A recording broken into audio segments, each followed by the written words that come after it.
Hello guys, welcome to my YouTube channel. Guys, मैं आपको आज क्लासिकल मैकेनिक्स का topic Newtonian mechanics of one particle पढ़ाने जा रहे हैं, जो कि एमएससी और बीएससी के पॉइंट के अनुसार बहुत ही इम्पॉर्टेंट टॉपिक है। गाइस, मैं आपको जो भी टॉपिक पढ़ाऊँगी उसे विथ नोट्स पढ़ाऊँगी ताकि आपको समझने में और नोट्स बनाने में ईजी हो जाए और आप एग्ज़ाम में ठीक प्रकार से लिख पाएँ। सो गाइस, सबसे पहले हमें जानना ज़रूरी होगा कि कंजर्वेशन लॉ क्या होता है। What is conservation law? So उसका प्रिंसिपल है, the law states that a certain physical property that is measurable quantity does not change with time with an isolated physical system. For examples, mass, energy, momentum and angular momentum. Conservation law कहता है कि कोई भी physical property जिसको हम measure कर सकते हैं, माप सकते हैं, वो एक आइसोलेटेड फिजिकल सिस्टम में टाइम के रिस्पेक्ट में चेंज नहीं होता है। गाइस, ये है हमारा कंजर्वेशन लॉ, जो कि Newtonian mechanics of single particle के लिए इम्पॉर्टेंट लॉ होता है। तो गाइस, हम आ जाते हैं अब न्यूटोनियन मैकेनिक्स ऑफ पार्टिकल में। इसके लिए हम एक इनर्शियल फ्रेम ले लेते हैं और एक पार्टिकल पे, एक पॉइंट पर एक पार्टिकल पी लेते हैं, having mass m. Guys, we are taking an inertial frame as a frame of reference because अगर किसी पार्टिकल की लोकेशन को बताना है तो हमें फ्रेम ऑफ रेफरेंस का यूज़ करना पड़ता है, और न्यूटोनियन मैकेनिक्स में सिर्फ इनर्शियल फ्रेम्स का ही यूज़ किया जाता है। इसलिए हमने एक इनर्शियल फ्रेम लिया है, उस पर हम एक पॉइंट पर एक पार्टिकल पी लिया है। इस इनर्शियल फ्रेम के कोऑर्डिनेट्स को हम नाम दे देंगे x, y और z, या आप इसे चेंज भी कर सकते हैं x y z as you wish, जो आप चाहें। अब सबसे पहले ये हमारा ओरिजिन है, इसके यहाँ से डिस्टेंस होती है vector r is a position vector. अब किसी पार्टिकल की पोजीशन को बताने के लिए हमें उसकी वेलोसिटी पता होनी चाहिए और उसका एक्सीलरेशन पता होना चाहिए। तो व्हाट इज़ वेलोसिटी? वेलोसिटी का फॉर्मूला होता है change in displacement with respect to time. इसको हम इक्वेशन 1 दे देंगे। अब आ जाते हैं एक्सीलरेशन पे। एक्सीलरेशन का फॉर्मूला होता है change in velocity with respect to time, और अभी हमने बताया है कि वेलोसिटी को हम लिख सकते हैं dr/dt। अब इसका हम मल्टीप्लाई कर देंगे, हो जाएगा ये d²r/dt²। ये हमारा एक्सेलरेशन हो जाता है और हम इसको इक्वेशन 2 दे देते हैं। गाइस, अब हमें पार्टिकल की पोजीशन को बताने के लिए कुछ लॉज की आवश्यकता होती है। तो सबसे पहले हम पढ़ेंगे कंजर्वेशन ऑफ लीनियर मोमेंटम। तो गाइस, हम बताएंगे conservation of linear momentum. Linear momentum क्या होता है? Product of mass and velocity को हम लीनियर मोमेंटम कहते हैं। अब हमें ये दिखाना होगा कि लीनियर मोमेंटम हमेशा कंजर्व्ड होगा। हमें ये कंजर्वेशन ऑफ लीनियर मोमेंटम को प्रूव करना होगा पोजीशन ऑफ पार्टिकल को बताने के लिए। तो मोमेंटम को कंजर्व दिखाने के लिए हमें न्यूटन सेकेंड लॉ को यूज़ करना होगा। तो हम न्यूटन के सेकेंड लॉ को यूज़ करेंगे। हम लिखेंगे according to Newton's second law of motion. क्या डेफिनेशन होती है कि force is equal to rate of change of linear momentum, ये सेकेंड लॉ कहता है। इसको हम मैथमेटिकली लिखेंगे कि force is equals to rate of change of linear momentum. लिख लेंगे F is equals to dp/dt। हम इसे जहाँ वेयर P हो जाएगा हमारा product of mass and velocity, इसको हम इक्वेशन 1 नाम दे देंगे। आ गया। अब हम क्या करेंगे कि P की जगह इसको हम इक्वेशन 1 नहीं, हम इसको इक्वेशन 3 देंगे। तो P की जगह हम mv पुट करेंगे। तो हम उससे पुट करेंगे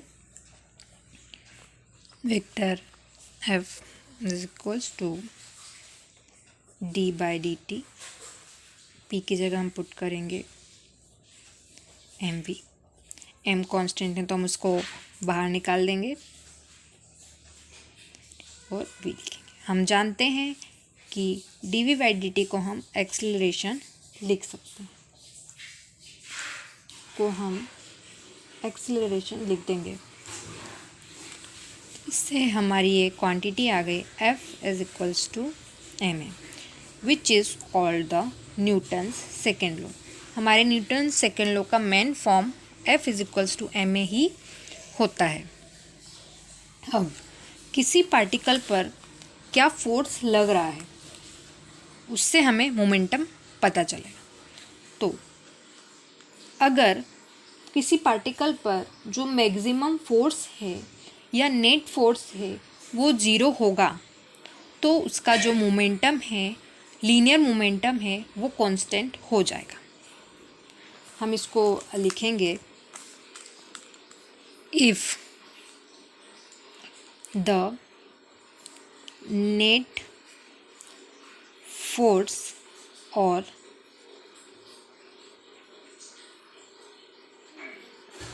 maximum force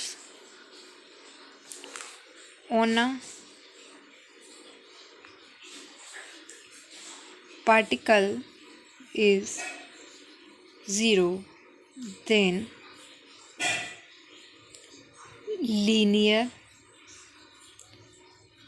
momentum will be constant. Mathematical बताएंगे कि जो अगर मैक्सिमम फोर्स हमने 0 लगाया तो जो मोमेंटम है वो कांस्टेंट हो जाएगा और इससे ही हमारा conservation of linear momentum prove हो जाता है। Hence proved conservation of linear momentum is constant। तो हमने जो हमारा ये कंजर्वेशन ऑफ लीनियर मोमेंटम हमें प्रूव करना था कि वो कंजर्व होता है, कांस्टेंट होता है, तो वो यहाँ हमने इस इक्वेशन से प्रूव कर दिया। अब हम आगे बात करेंगे कंजर्वेशन ऑफ एंगुलर मोमेंटम। तो हम डिस्कस करेंगे कंजर्वेशन ऑफ एंगुलर मोमेंटम। सबसे पहले हम ये डिस्कस करेंगे कि एंगुलर मोमेंटम क्या होता है। एंगुलर मोमेंटम रोटेशनल इक्विवेलेंट होता है, मतलब लीनियर मोमेंटम का मोमेंट ऑफ लीनियर मोमेंटम। तो हम एंगुलर मोमेंटम को L से डिनोट करते हैं, वेक्टर L। इसको हम लिखते हैं I ओमेगा, जहाँ पर I होता है moment of inertia and omega होता है एंगुलर वेलोसिटी। इसको हम इस फॉर्म में भी लिख सकते हैं, वेक्टर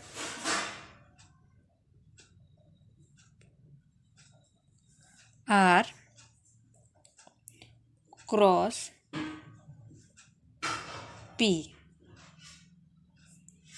जहाँ पे हमारा पी होता है वो लीनियर मोमेंटम होता है। लीनियर मोमेंटम को हम डिस्कस करते हैं, लीनियरली डिस्कस करते हैं। उसके लिए अगर हम ले लेते हैं एक यहाँ पे हमने एक ले लिया एक पार्टिकल जो कि रोटेशनल मोशन कर रहा है, उसकी यहाँ पे एक पोजीशन P1 पे टाइम ली, और ये और ओरिजिन है, यहाँ से वो रोटेशनल मोशन कर रहा है, यहाँ से वो यहाँ गया, तो उसकी जो डिस्टेंस है इस यहाँ पे हो जाएगी P2T। इसकी का जो पोजीशन वेक्टर है वो यहाँ पर P आ जाएगा। हम जानते हैं कि ओरिजिन से जो P में पोजीशन वेक्टर होता है वो R होता है। चूँकि ये एक रोटेशनल मोशन हो रहा है, तो जो पार्टिकल है वो उसका जो मोशन होगा वो सभी जगह पे इक्वल होगा रोटेशन में। तो अगर इसकी यहाँ पे इसका डिस्टेंस R है तो यहाँ भी इसका डिस्टेंस R होगा, और जो इसका एंगल होगा वो थीटा होगा। तो अब हम ले लेते हैं एंगुलर मोमेंटम, इसको हम लिखते हैं R क्रॉस P को हम इक्वेशन 1 दे देते हैं। अब हम डिफरेंशिएट करते हैं इक्वेशन 1 को विथ रिस्पेक्ट टू t, करते हैं dl बाय dt। तो हम लिख लेंगे d by dt vector r cross vector p dl by dt।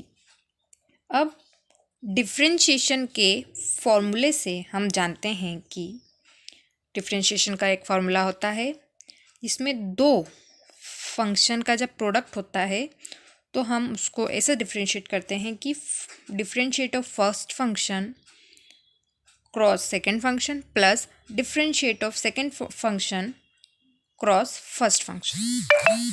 तो हम इसको लिख लेते हैं उस फॉर्मूले को यूज़ करते हुए, differentiating of first function cross second function, मतलब differentiating of vector r cross vector p plus vector r को एज इट इज़ लिख देंगे और cross differentiate of p with respect to T.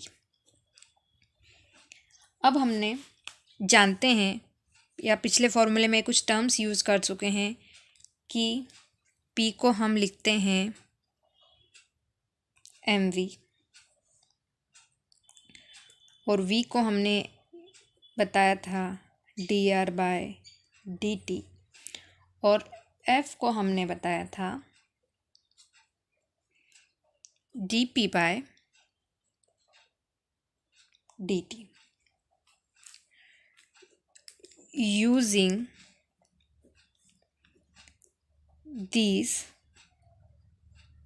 values in 3 we get, तो हम उन values को put करेंगे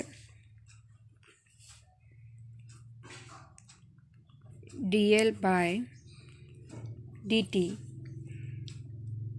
equals to dr by dt की जगह हम v लिख देंगे, क्रॉस p की जगह हम mv लिख देंगे, प्लस r को एज इट इज़ लिखेंगे एंड dp बाय dt को हम f लिख देंगे। अब चूँकि हमने जानते हैं कि cross product of same vector will be 0 and dot product of same vector will be 1। एक बार मैं आपको बता देती हूँ कि i dot i equals to j dot j equals to k dot k equals to 1 होता है and i cross i equals to j cross j equals to k cross k 0 होता है। तो हम इसी फॉर्मूले को यूज़ करेंगे तो हो जाएगा dl by dt equals to, ये मास तो कांस्टेंट हो गया, अब v क्रॉस v 0 हो जाएगा, तो ये जो पूरी टर्म है वो 0 हो जाएगी। 0 प्लस इसको हम एज इट इज़ लिख देंगे r क्रॉस f। हम इसको ठीक से लिखेंगे, हो जाएगा r क्रॉस f। तो जो ये टर्म हमारी होती है इसको टॉर्क हम बोलते हैं। r cross f equal to torque हमारा एक्सटर्नल फोर्स होता है। तो ये हो जाएगा dl by dt equals to torque. तो अगर हमारा जो टॉर्क है, एक्सटर्नल फोर्स अगर 0 हो जाएगा तो हमारा एंगुलर मोमेंटम कांस्टेंट हो जाएगा। जैसे हमने first conservation of linear momentum में पढ़ा था, वैसे ही अगर हमारा एक्सटर्नल फोर्स टॉर्क अगर 0 होगा तो जो हमारा रोटेशनल वो एंगुलर मोमेंटम है वो कांस्टेंट हो जाएगा। हेंस वी प्रूव कि एक आइसोलेटेड सिस्टम में जो एंगुलर मोमेंटम होता है वो कंजर्व्ड होता है, कांस्टेंट होता है। सो गाइस, आज के लेक्चर में हमने पढ़ा कि जो पार्टिकल होता है उसका जो लीनियर मोमेंटम होता है वो कांस्टेंट होता है और उसका जो एंगुलर मोमेंटम होता है वो भी कांस्टेंट होता है। ये एक बार मैं स्टार्टिंग से नोट्स आपको बता देती हूँ ताकि आपको लिखने में आसानी हो। आप इसको अपने नोट्स में लिख सकते हैं।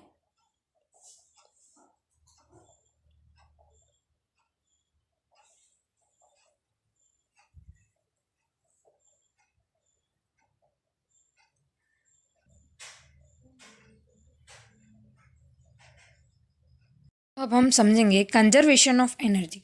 उसके लिए हम एक पार्टिकल ले लेते हैं, ये हमने डायग्राम बनाया है P, जो कि एक रोटेशनल पाथ पर 1 से पोजीशन 1 और पोजीशन 2 पर ये जाएगा और रिटर्न वापस लौट आएगा। तो ये जाने का और रिटर्न लौटने का पाथ है। ये पार्टिकल है, उसका मास m हमने यहाँ पर लिया हुआ है। अब हम इसको प्रूव करेंगे कि यहाँ से यहाँ तक मतलब पॉइंट 1 से पॉइंट 2 तक जाने में और पॉइंट 2 से पॉइंट 1 तक आने में कितना वर्क लगता है, कितनी एनर्जी लगती है, इसको हम प्रूव करेंगे। इस कंजर्वेशन ऑफ एनर्जी को वर्क एनर्जी थ्योरम भी कहा जाता है। तो हम पॉइंट 1 से पॉइंट 2 तक कितना वर्क लगता है वो लिखेंगे, इसको इंटीग्रेशन करेंगे। इंटीग्रेशन इसलिए कि हम किसी एक पॉइंट पर वर्क निकालेंगे। हमने एक वेक्टर ये पोजीशन ले ली वेक्टर की dr। अब हम 1 से 2 में इंटीग्रेशन करेंगे और f डॉट dr, इसको हम इक्वेशन 1 नाम दे देंगे।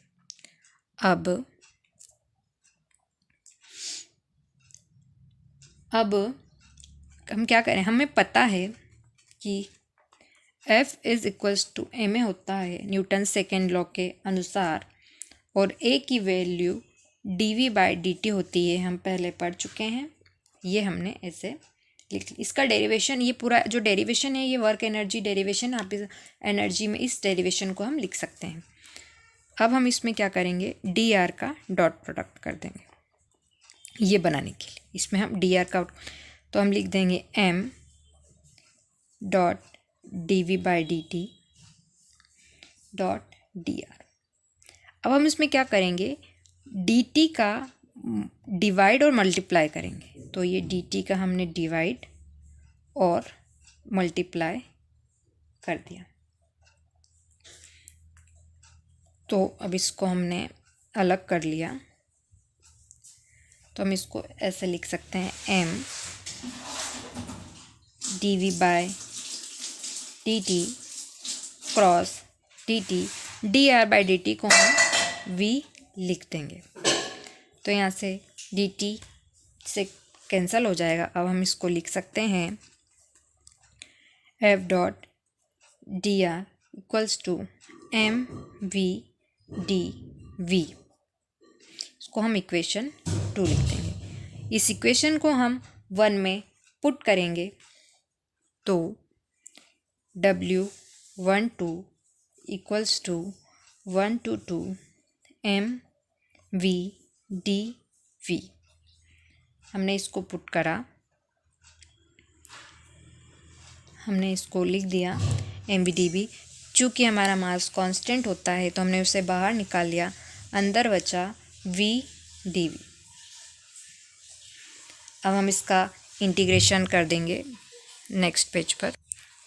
फिर से लिख लेंगे ताकि आपको इजी हो जाए कि W12 equals to integration 1 to 2 mv dv। m को हमने यहाँ पे कर लेते हैं, m को हमने बाहर निकाल लिया 1 to 2 v dv। हम इसका इंटीग्रेशन करेंगे W1 to 2 m हमारा बाहर ही रहेगा, तो ये हो जाएगा। इंटीग्रेशन जब करेंगे तो upper limit minus lower limit